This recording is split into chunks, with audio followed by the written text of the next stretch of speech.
Welcome to one TV special story. యేసుక్రీస్తు వారిని సిల్వ వేసిన రోజు గుడ్ ఫ్రైడేగా జరుపుకుంటారు. క్రైస్తవులు ఆ రోజు ఎంతో పవిత్రమైనదిగా భావిస్తారు. చర్చికి వెళ్ళి ప్రార్థనలు చేస్తారు. తాము చేసిన పాపాల నుంచి రక్షించమని వేడుకుంటారు. యేసుక్రీస్తుని సిల్వ వేసిన రోజుగా గుడ్ ఫ్రైడే జరుపుకుంటారు. ఈ ఏడాది గుడ్ ఫ్రైడే మార్చి 28న వచ్చింది. కల్వరి గిరి మీద ఆయన మరణాన్ని గుర్తు చేసుకుంటూ క్రైస్తవులు గుడ్ ఫ్రైడేని జరుపుకుంటారు. అందరూ ఆ రోజు చర్చికి వెళ్ళి ప్రార్థనలు చేస్తారు. తమ పాపాల నుంచి విముక్తి కలిగించమని వేడుకుంటారు. బైబిల్ ప్రకారం గుడ్ ఫ్రైడే అనేది ఒక విచారకరమైన రోజు, కానీ మానవాళికి పాపాల నుంచి రక్షించడం కోసం ప్రభువైన యేసుక్రీస్తు తన ప్రాణాలను అర్పించిన రోజు. పాపాల నుంచి విముక్తి కలిగించడం కోసం తనని తాను సంతోషంగా త్యాగం చేసుకున్న రోజు. అందుకే ఈ రోజునే మంచి రోజుగా భావిస్తారు. గుడ్ ఫ్రైడేగా పిలుస్తారు. గుడ్ ఫ్రైడే ప్రాముఖ్యత: లోకరక్షణ కోసం యేసుక్రీస్తు వారు తల్లి మరియు గర్భాన జన్మించారు. ప్రజలను చెడు నుంచి మంచి వైపు నడిపించడం కోసం శ్రమించారు. దేవకుమారుడైన యేసుక్రీస్తు సాధారణ మనిషిగా భూమి మీదకి వచ్చి మనుషులు పడే కష్టాలన్నీ అనుభవించాడు.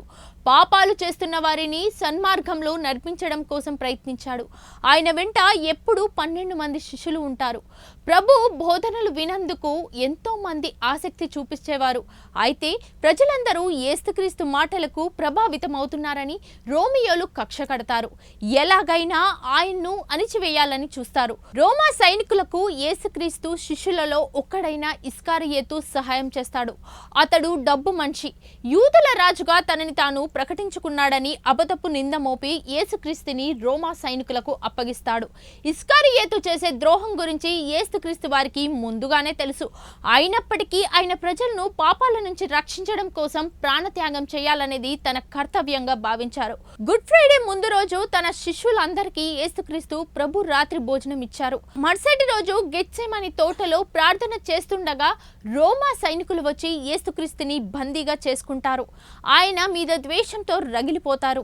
యేసుక్రీస్తు అంటే నచ్చని కొందరు వ్యక్తులు ఆయనను వ్యతిరేకంగా సాక్ష్యం చెప్పి దుర్భాషలాడుతూ శిల్వ వేయాలని గట్టిగా అరుస్తారు. రోమ్ చక్రవర్తి అలాగే శిలువ శిక్ష విధిస్తాడు. గుడ్ ఫ్రైడే ఆచారం మరియు సంప్రదాయాలు: చర్చిలో గుడ్ ఫ్రైడే రోజు ప్రార్థనలు చేస్తారు. బైబిల్ పఠిస్తూ శ్లోకాలు, శిలువ వృత్తాంతాన్ని ప్రసంగాల ద్వారా తెలుసుకుంటారు. కొంతమంది క్రైస్తవులు ఉపవాసం పాటిస్తారు. వారి ఆచారం ప్రకారం దేవుణ్ణి ప్రార్థిస్తూ యేసుక్రీస్తు గురించి గ్రంథాలు చదువుకుంటారు. బహిరంగ ప్రదేశాలు, చర్చిల్లో శిలువ చిత్రాలు, యేసు శిలువ వేయడానికి దారి తీసిన సంఘటనలను ధ్యానిస్తారు.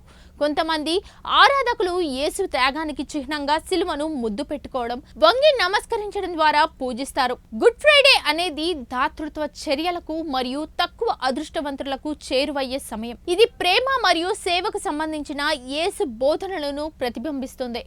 యేసుక్రీస్తు వారు శిలువ మీద 7 మాటలు పలికారు. గుడ్ ఫ్రైడే రోజు క్రైస్తవులు ప్రతి ఒక్కరూ ఆ 7 మాటలు జ్ఞాపకం చేసుకుంటారు. తమని పాపాల నుంచి రక్షించడం కోసం యేసుక్రీస్తు అనుభవించిన బాధను తలుచుకుంటారు. మొదటి మాట: తండ్రి, వీరేమి చేయుచున్నారు?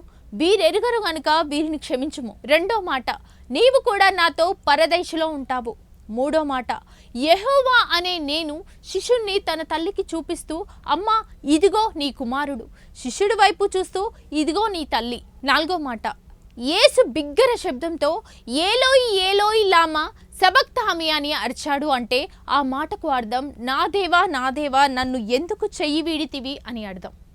ఐదో మాట: నేను దప్పిగొనుచున్నాను. ఆరో మాట: యేసు నా చిరాకును పుచ్చుకొని సమాప్తమైనదని చెప్పి తలవంచుము.